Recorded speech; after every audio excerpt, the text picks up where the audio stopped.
The rain had just stopped when I opened the kitchen window that morning. The air smelled fresh, but my heart was heavy. My name is Clara, and I was 36 years old when I began to realize my marriage was falling apart. My husband's name was Daniel. He was older than me, calm on the outside, and respected by everyone who knew him. We had been married for 15 years and had 2 daughters, Emily and Grace. From the outside, we looked like a happy family. Inside, something had broken long before I could name it. Every morning used to be the same. Daniel left early for work, and I stayed home to take care of the children. I cooked, cleaned, and managed everything around the house. I did not complain. I believed this was what love meant, taking care of your family even when you were tired. I thought we were happy. I thought Daniel still loved me, but I was wrong. It started quietly, like a small shadow in the corner of the room. Daniel began coming home later than usual. He said he was busy with work. I believed him at first. Then his phone became his secret world. He smiled at messages that were not from me. He turned his screen away when I passed by. I tried to tell myself that I was imagining things, but deep inside I felt fear growing. Something was not right. One night when he was sleeping, I picked up his phone. My hands were shaking so badly that I almost dropped it. I wanted to know the truth. Before I could open his messages, he woke up. His eyes were cold. "Why are you touching my phone?" he asked, his voice hard. I froze. I wanted to explain, but no words came out. "You have no right," he said sharply. I put the phone down and turned away. I could not sleep the rest of the night. I kept thinking about what he was hiding from me. The next day, when he left for work, I sat at the kitchen table and stared at the phone bill. Something told me to check it. There was one number he called every day, even on weekends. I wrote it down, waited for a moment, and then called. A woman's voice answered. Her tone was calm, almost distant. When I asked if she knew Daniel, she said yes. Then she said words that broke something deep inside me. "Yes, I am his girlfriend." My breath stopped. For a moment, I could not move. I asked who she was.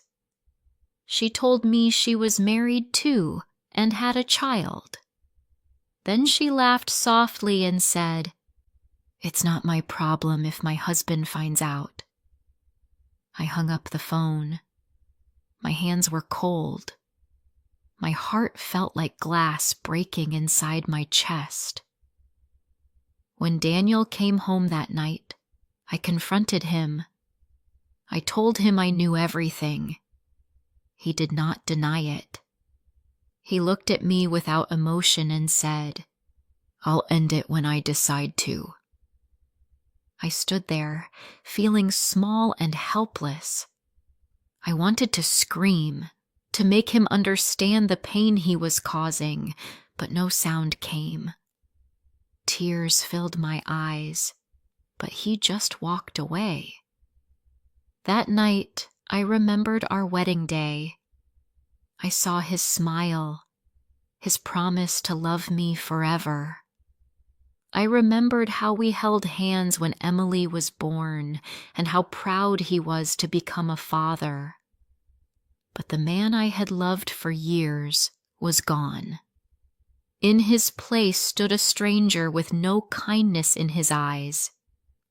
I wanted to believe he could change. I had forgiven him once before, many years ago, after our first daughter was born. He had cheated then too, but I thought it was over. I was wrong again. The next few weeks were the hardest of my life. Daniel continued to come home late.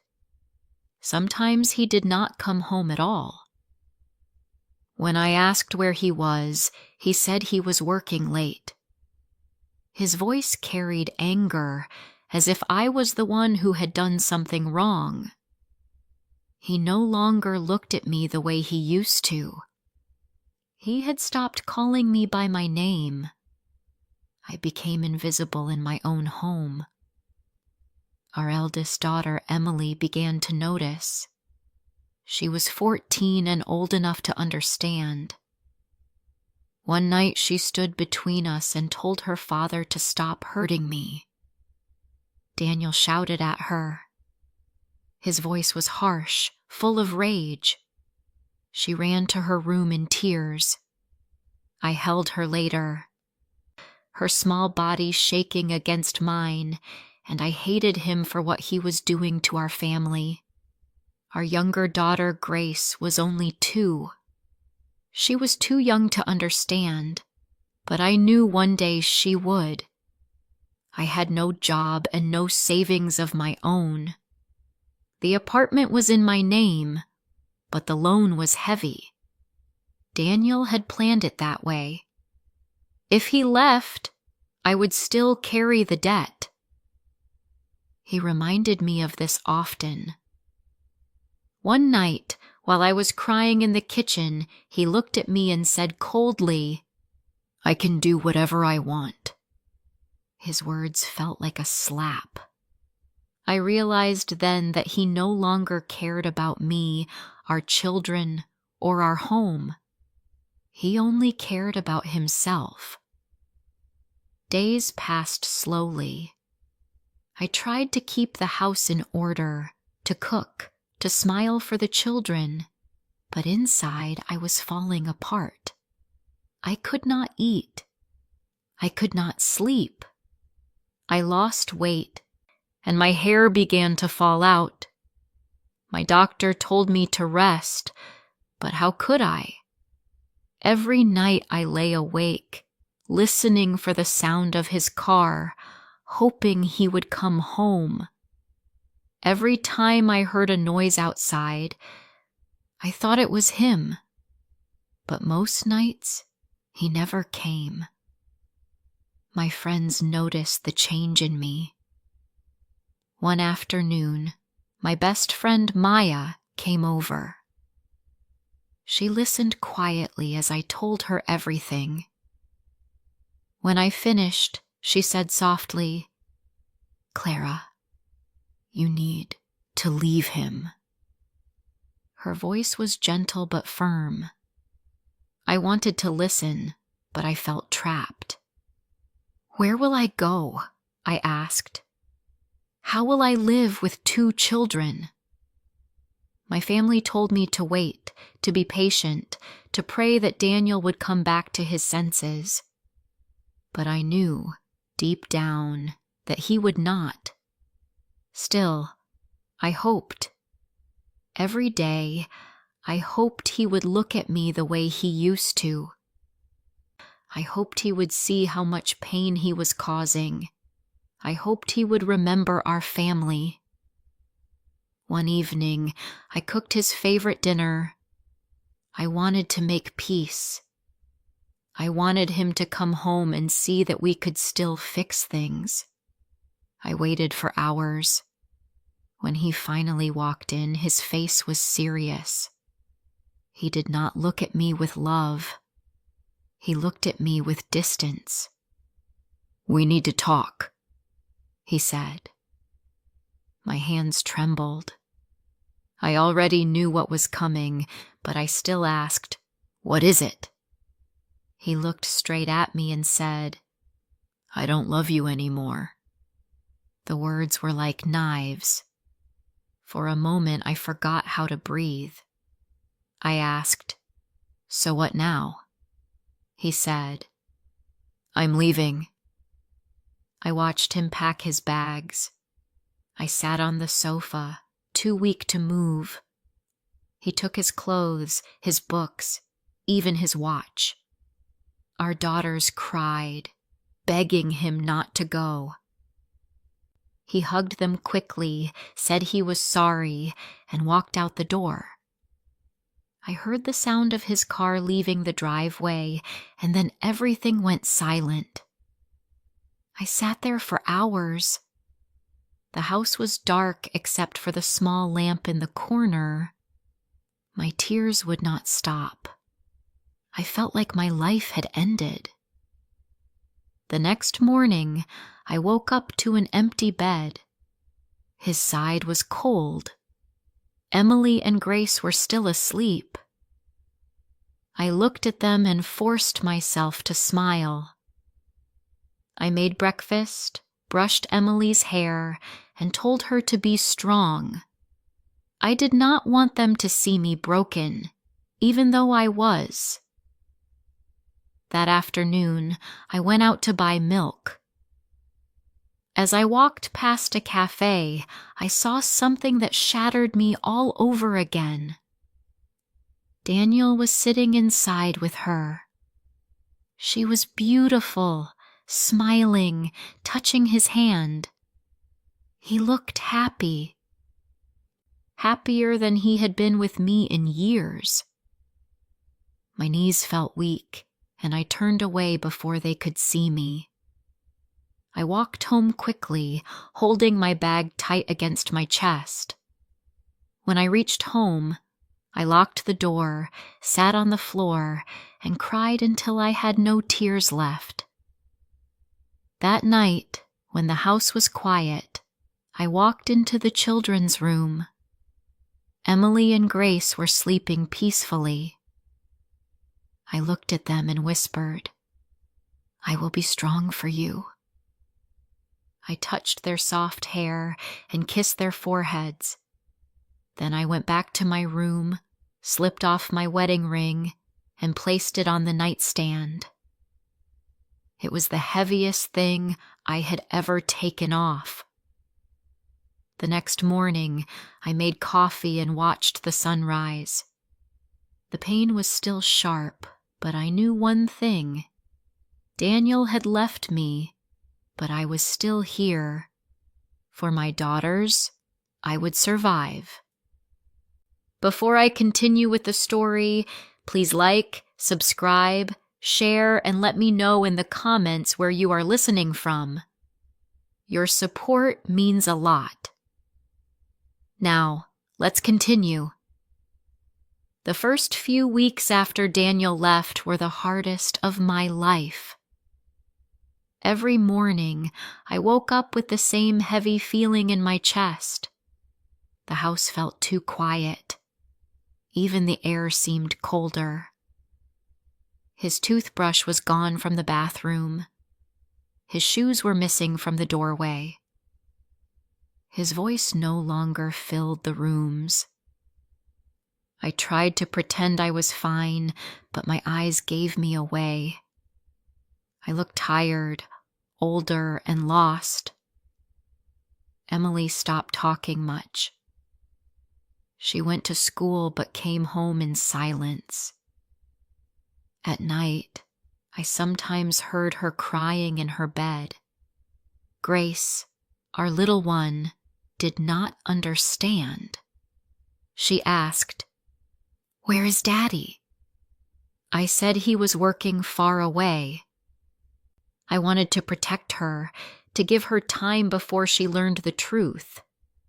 Every time she said his name, I felt my heart tighten. I still needed to take care of the children. I made breakfast, washed clothes, helped with homework, and put Grace to bed. But every simple task felt heavy. Sometimes I would stop in the middle of cooking and just stand there, staring at the wall. It was as if my body was moving, but my heart was still frozen in that moment when he walked out the door. Bills started to arrive. electricity, rent, school fees, food. I checked my account and saw only a small amount left. Daniel had stopped sending money. He knew how much I depended on him, but he did not care. I called him twice, but he did not answer. The third time he picked up, his voice was cold. "You have to manage on your own now," he said. I tried to speak, but he ended the call. I sat at the table holding the phone, shaking. That night, I could not sleep. I kept thinking about how I would survive.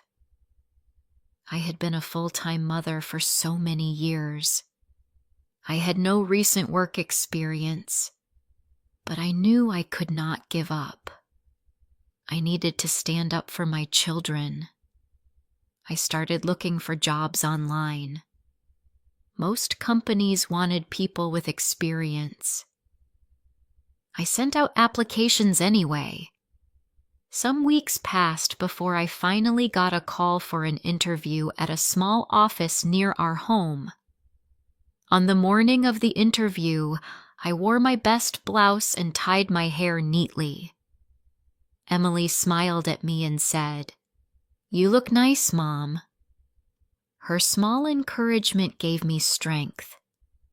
I walked to the office with my heart racing. The manager was kind. He asked about my past work and why I wanted the job. I told him the truth. "I need to take care of my daughters," I said. "I will work hard." He nodded. 2 days later, I got the job. It was only part-time and the pay was low, but it gave me hope. Working again after so many years was not easy.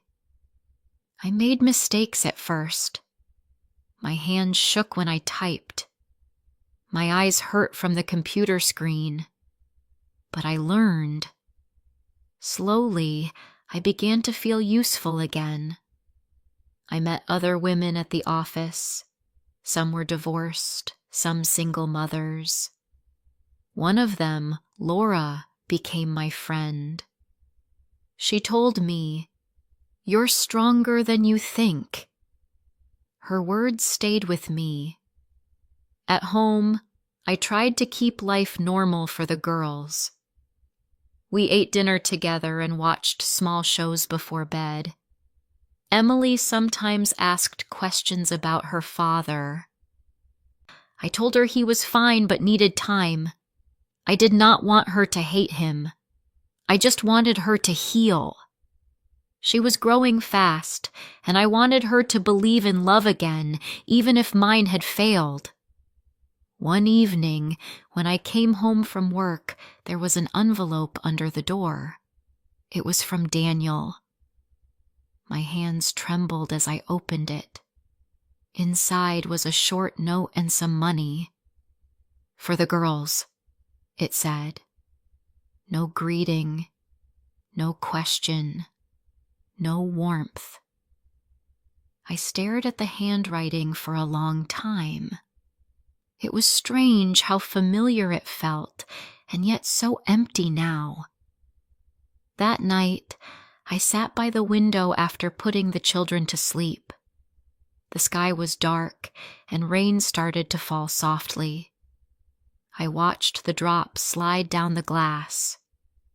I thought about how I used to wait for Daniel's car lights at this same window. Now I waited for nothing. I realized how much of my life had been spent waiting for his love, his change, his care. I decided that night I would not wait anymore. The next morning, I made a plan. I began saving a little from each month's pay. It was not much, but I wanted to build a small safety net. I sold some old clothes and furniture we did not need. I cleaned every corner of the house. It felt like I was cleaning my life too. Piece by piece, I tried to put myself together. Still, there were moments when the pain returned suddenly. Sometimes I heard a song that reminded me of him, or saw a couple walking hand in hand, and I felt tears rise again. But now, I let them fall without shame. Crying no longer made me weak. It made me honest. One Sunday, while walking in the park with the children, I saw Daniel again. He was with the same woman. They were holding hands, laughing. Grace ran toward him, calling, "Daddy!" He looked surprised. He bent down to hug her but avoided my eyes. Emily stood beside me, her face pale. The woman smiled politely, but I saw the pride in her eyes. I felt anger rise, but I kept quiet. I told Grace it was time to go. As we walked away, I could feel Daniel watching us, but he said nothing. That night, Emily cried. "Why did he leave us, Mom?" she asked. I held her close and said softly, "Sometimes people change, but we will be okay." She nodded, but I could see how much it hurt her. I wished I could protect her heart from breaking like mine. Months passed. Life did not become easy, but it became calmer. I learned to live without waiting for messages or calls. The house felt smaller but peaceful. Emily did better at school. Grace laughed more often. And me, I began to breathe again. One evening, I took out my wedding album from the closet. I looked at the pictures, our smiles, our promises, our beginning. Then I closed the book and placed it back. I no longer needed to keep those memories close. They were a part of who I was, but not who I wanted to be. That night, before going to bed, I looked at my reflection in the mirror. My face was tired, but my eyes were steady. For the first time in a long time, I felt something new. Peace. My marriage was in pieces, but I was still whole. I had built a new kind of strength, one that no one could take from me. I turned off the light, kissed my daughters goodnight, and whispered to myself, "We're going to be okay." Winter came quietly that year. The mornings were cold, and I often watched the soft white light fill the room before waking the girls. Life had changed completely, but in a strange way, it felt steadier now. I was no longer walking on broken glass every day. The pain was still there, but it had lost its power over me. At work, I began to smile again. My colleagues noticed the change. I helped others more, stayed focused, and even started joining small office lunches. Laura told me I looked happier. I said I was learning to be. I realized that healing did not mean forgetting.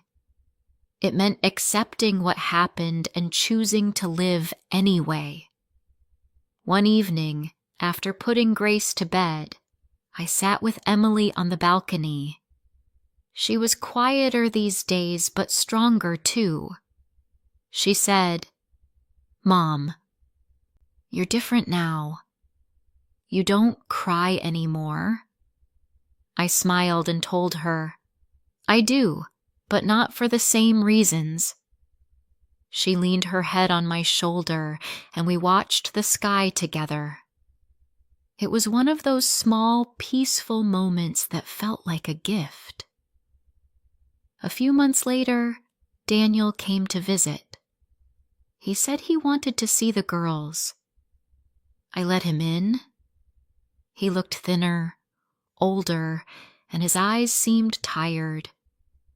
Grace ran to him happily, but Emily stayed near me. He asked how we were doing. I said we were fine. He looked around the house, maybe noticing the warmth he had left behind. For a moment, I thought he might say he was sorry, but he didn't. He stayed silent, then said goodbye and left again. I watched him walk away without pain this time. My heart was calm. I no longer wanted him back. The next morning, I woke early and sat by the window with my coffee. The light touched the walls softly. I thought about everything I had survived. The betrayal, the fear, the long nights alone. I had faced all of it, and I was still here, stronger, wiser, and still capable of love. I decided to do something new for myself. I joined an evening class in design. I wanted to learn a skill, to create something beautiful again. The first day, I felt nervous, but when I started drawing, I felt free. Each line I made reminded me that I was building a future from the pieces of my past. Sometimes, when I walk home with the girls, I see couples holding hands. It no longer hurts. I still believe in love, but now I understand that love must begin with self-respect. I learned that peace can grow in the quiet spaces after loss. My marriage had broken, but life had not. It was only changing shape. I was no longer the woman who waited by the window. I was the woman who opened it to let the light in. And that, I thought, was enough.